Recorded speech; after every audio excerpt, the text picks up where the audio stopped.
quand on parle de communication, quand on parle de langage, il y a, je ne t'apprends rien du tout, ce qu'on appelle la situation de communication, dans laquelle intervient l'auditeur, l'émetteur, voilà, le message de suite. Mais il se trouve que j'ai une parade à ta question, parce qu'en réalité, ce qui m'a préoccupé dans un premier temps, c'est cette césure, j'allais dire originelle, entre le langage et le réel. Donc je ne parle pas de situation de communication. Je parle de cette césure-là entre le réel et le langage, et j'essaie de voir dans quelle mesure, malgré cette césure, on peut arriver quand même à nommer le réel, à dire le réel. C'est ça ma question de départ. Mais bien sûr, ce que vous avez dit sur Austin est extrêmement important. Vous avez évoqué son fameux livre, Quand dire c'est faire. Et moi, je dis même que son livre est encore plus intéressant quand on annonce le titre en anglais. En anglais, c'est How Words Make Things. Comment les mots font les choses, littéralement. C'est encore plus intéressant. Et Austin, c'est quelqu'un en fait qui appartient à ce courant en philosophie du langage qu'on appelle le courant de la philosophie du langage ordinaire. Alors, il y a tout un ensemble de présupposés sur lesquels je me fonde, mais que la situation de communication ne me permet pas d'énoncer. Mais en fait, Austin réagit par rapport à certains autres qui avaient estimé que, compte tenu, n'est-ce pas, de la difficulté à énoncer dans le langage ordinaire, il serait mieux qu'on puisse passer à une autre sémantique qu'on appelle la sémantique formelle. Et là, vous avez des logiciens, des philosophes, à commencer par Frege, n'est-ce pas, par Carnap, mais évidemment, ce sont des choses un peu complexes et qui peuvent nous mener très loin. Mais ce que vous avez dit est tout à fait clair, mais je dis que ce qui m'a intéressé au départ, c'est la césure originale entre le langage et le réel. C'est ce que j'avais à dire. Il restait une petite chose, vous avez également parlé de la beauté, vous me demandez si la beauté dont je parle est une beauté qui est codifiée. Alors, j'ai choisi la solution de facilité en ne disant pas ce qu'est la beauté. C'était plus facile pour moi. Mais j'ai parié sur votre sens de la beauté, parce que j'estime que, qu'on la définisse ou non, cette beauté-là, quelque part, nous en avons une certaine idée. Une certaine idée. Je ne l'ai pas définie tout comme d'ailleurs Platon ne l'a pas fait. Mais nous avons quelques pistes. On sait que quand on parle de beauté, forcément, ce n'est pas quelque chose qui m'est entièrement individuel. Donc, quand j'en parle, forcément, il faut que cela soit partagé. On peut en parler en parlant de beauté physique, de beauté morale, et ainsi de suite. On peut en parler en évoquant ces catégories qu'on peut emprunter à Saint-Augustin, qui nous parle de beauté en disant que pour qu'il y ait beauté, il faut qu'il y ait intégrité. Il faut que la chose dont on parle soit entière. Pour qu'on parle de beauté, il faut qu'il y ait harmonie. Et je crois que c'est un mot que ultérieurement on retiendra. Pour qu'on parle de beauté, et là c'est à propos justement du langage religieux, il faut qu'il y ait éclat. Il faut que par exemple il y ait de belles couleurs. Il faut que donc on puisse percevoir la lumière. Donc tout cela évidemment c'est une façon de parler de la beauté. Mais de façon générale, encore une fois, je parle de cette idée que quelque part il y a quelque chose que nous nommons beauté, et forcément il y a un certain partage. Je ne pense pas qu'il puisse y avoir de beauté qui ne soit pas plus ou moins universelle. Je vous renvoie à Kant, à Hegel. Évidemment, je laisse à Babacar éventuellement le soin de développer tout cela, puisqu'il est mieux placé que moi pour évoquer toutes ces choses. Je m'arrête là. J'espère que je vous ai satisfait. Je passe à une ou à deux autres questions posées par j'allais dire mon camarade Sen, puisque je l'ai connu étudiant. Voilà, par Hassan Sen, voilà, qui me parlait de de ces voies que j'ai évoquées, qui seraient une solution à cette césure originelle. J'ai parlé bien sûr des sophistes, et il s'est demandé si finalement, en évoquant ces sophistes, on ne sacrifie pas la vérité. Si on est trop platonicien ou platonisant, on le dira sans hésiter. Alors, mais si on est prêt à accorder, ou si on est prêt, disons, à accorder le bénéfice du doute aux sophistes, on fera attention pour ne pas se prononcer trop rapidement. Et je dirais tout simplement en réalité que, quelque part, la vérité aussi, ça se définit. Quelle est cette vérité-là? Qu'appelle-t-on vérité?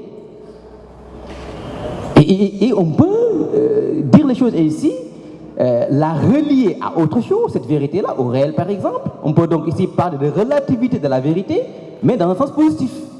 Donc sans tomber forcément dans un relativisme forcené.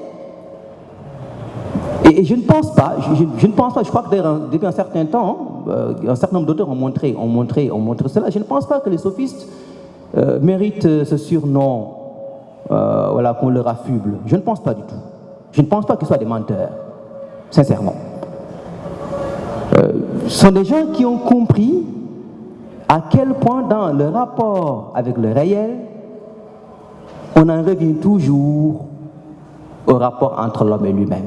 Et donc quelque part, c'est une façon de dire qu'en réalité, parler du réel, en fait, c'est parler de l'homme dans son rapport avec lui-même. Et donc avec ses opinions. Et je crois que c'est ce qu'ils ont compris. C'est ce qu'ils ont compris. Donc je ne pense pas que la vérité soit sacrifiée, encore une fois, avec ces sophistes. Je laisse de côté toutes les belles choses qu'ils ont inventées. On sait bien qu'en matière stylistique, Bakary, ils ont beaucoup fait. Donc, ce serait bien qu'on leur rende justice. Vous avez parlé aussi, Sen, de conditionnement sociologique. Moi, je préfère linguistique, conditionnement linguistique. Et j'en ai parlé justement pour toujours évoquer cet obstacle lié au langage et qui ne permet pas forcément de parler du réel comme il se doit. J'y ai pensé sans le dire, mais je vais le dire maintenant. En parlant d'obstacles, on peut justement parler ou évoquer ou emprunter la belle formule de Yankelevitch qui dit que le langage c'est l'organe obstacle. C'est l'organe obstacle. C'est un organe qui peut servir de moyen, je l'ai dit via la beauté, mais c'est aussi, on l'a dit, un organe obstacle. J'ai parlé de conditionnement et j'ai évoqué l'hypothèse du linguiste ou des deux linguistes qui ont été disciples l'un de l'autre.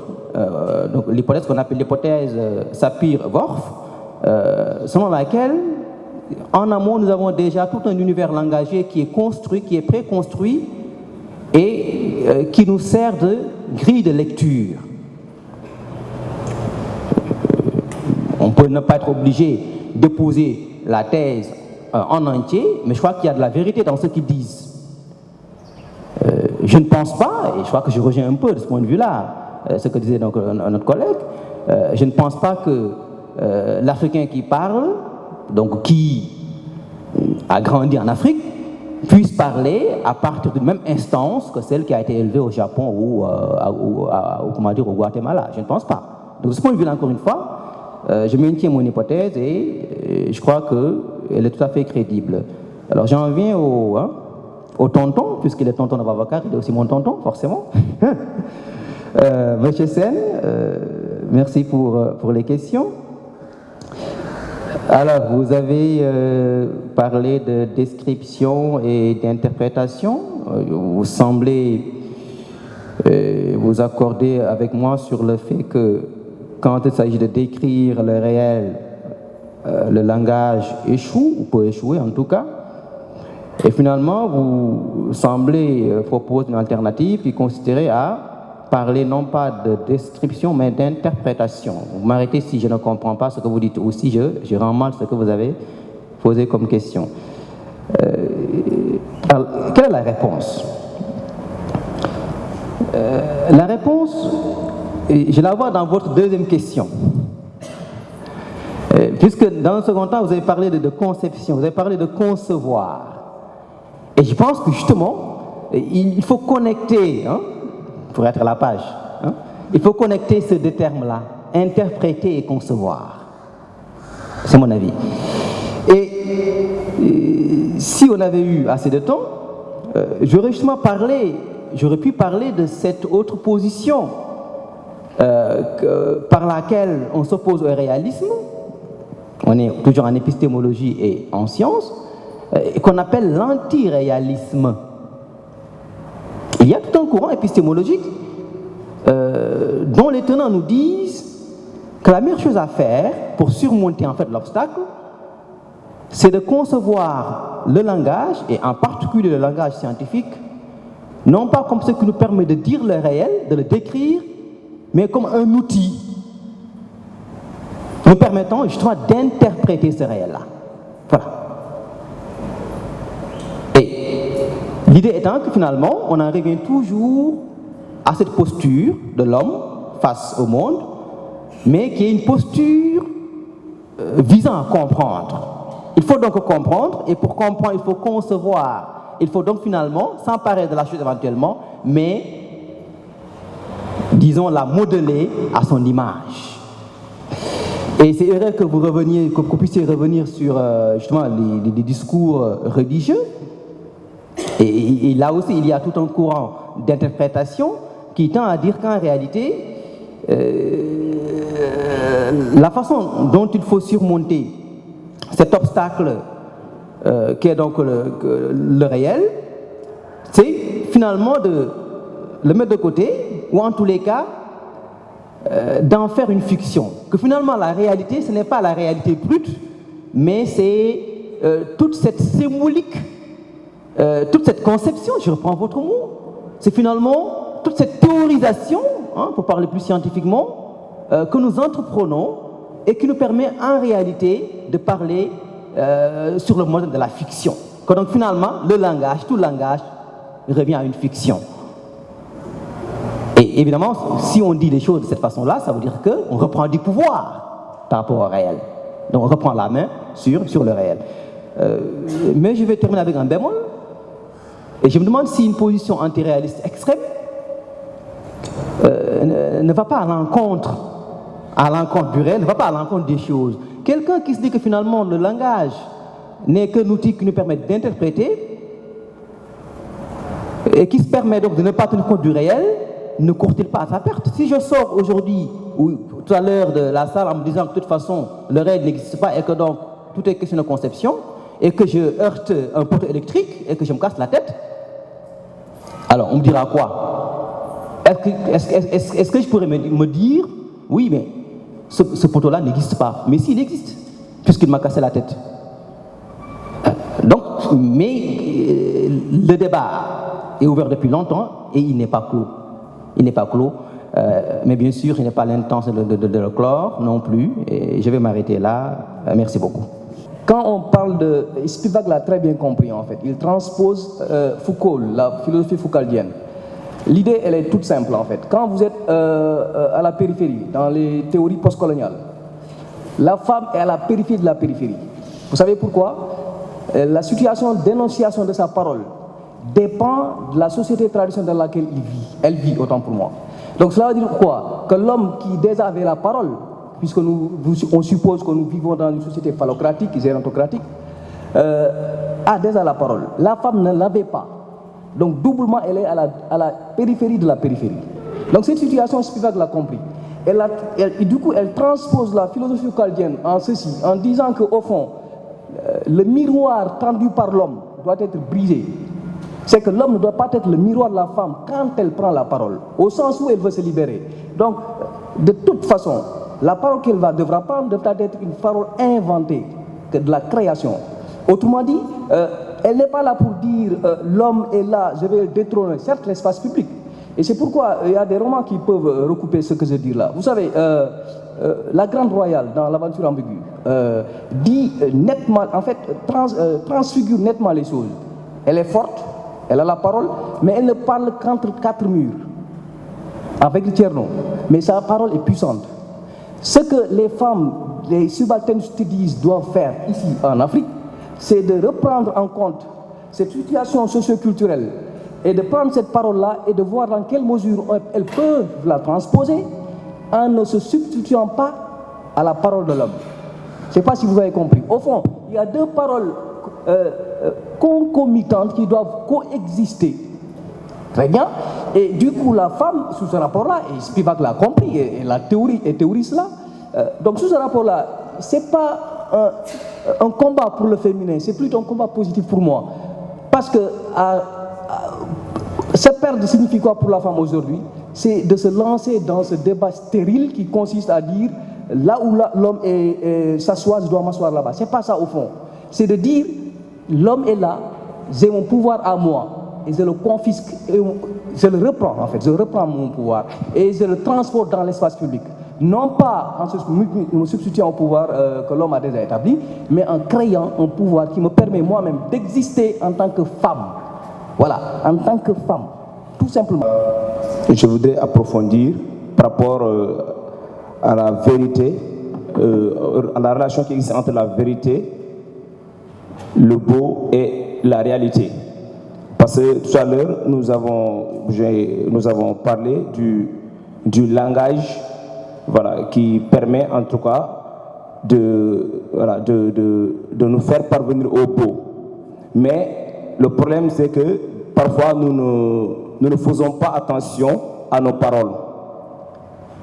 Or, comme nous le savons très bien, par exemple, quand nous lisons dans le livre de la Genèse, nous savons que la parole appelle à l'existence ce qui n'existait pas. Et donc, si vous avez bien lu, il dit que l'esprit planait au-dessus des eaux. Mais pour que les choses puissent parvenir à l'existence, il fallait que Dieu lui-même prononce la parole pour que les choses puissent exister.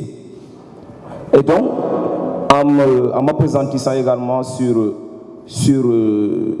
Colossiens 1, 15, avec l'épître de Saint Paul, il dit que le Christ est l'image visible du Dieu invisible. Tout a été créé par lui et pour lui. Rien n'a été créé sans lui. Et donc là, il montre quoi? Il montre l'essence, c'est-à-dire le pouvoir de la parole.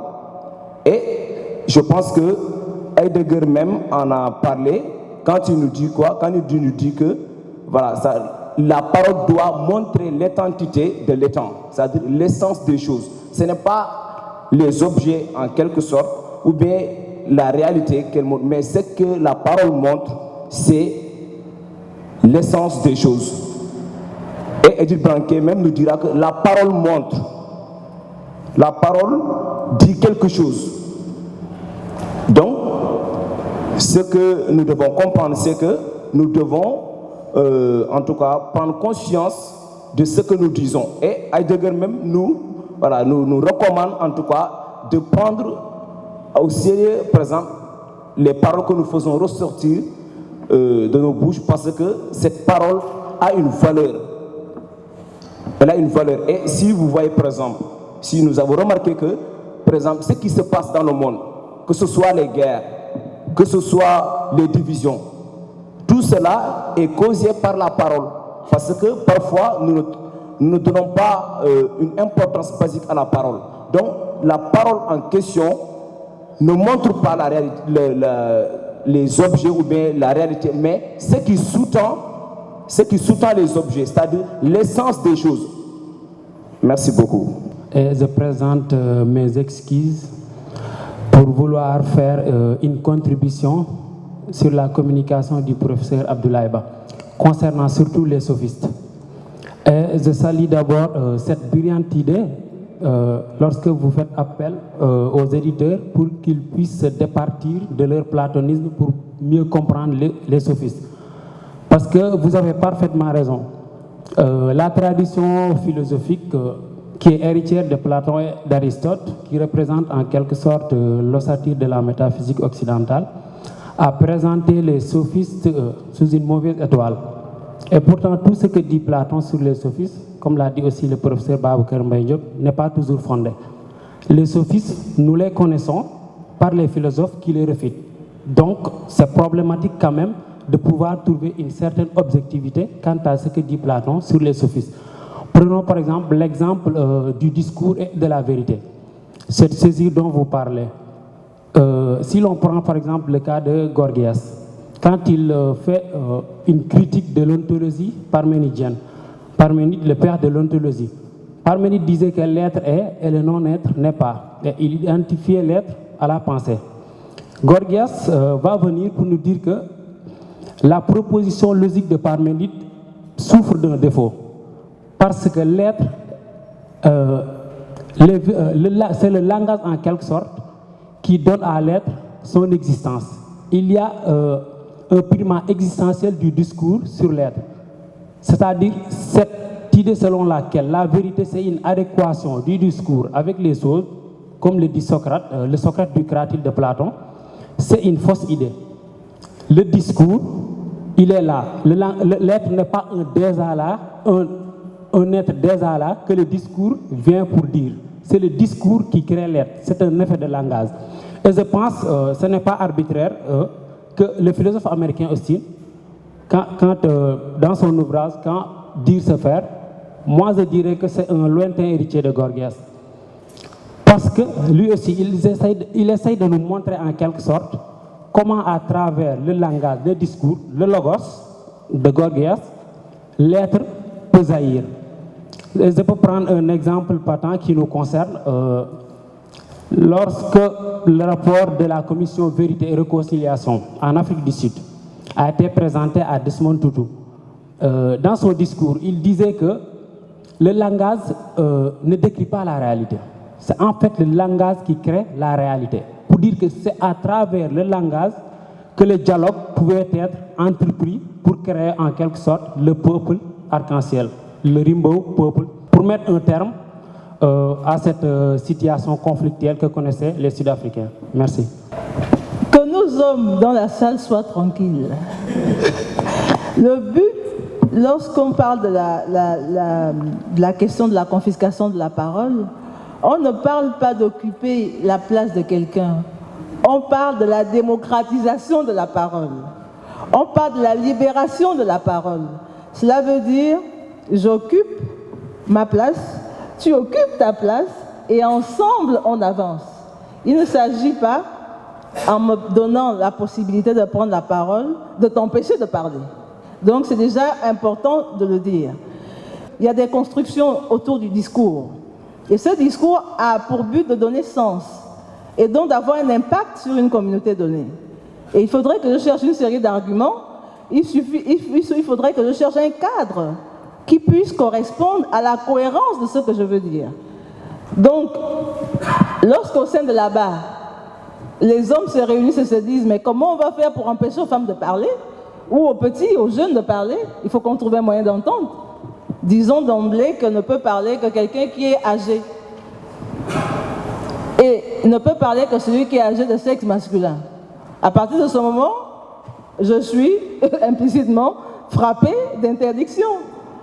Et du coup, au sein de cette communauté ou de cet abat, je comprends que je ne pourrai jamais prendre la parole.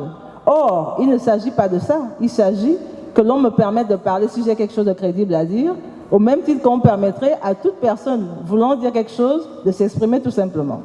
Voilà, merci. Mamoussé Diagne me disait un jour, à propos de cette fameuse phrase que nous connaissons tous, qu'en Afrique, un veillard qui meurt avec une bibliothèque qui brûle, il me dit, mais Babacar, tous les veillards ne sont pas de bibliothèque. Tous les veillards ne sont pas de bibliothèque. Et je pense qu'il a raison. Merci à tous et voilà, passez une bonne journée.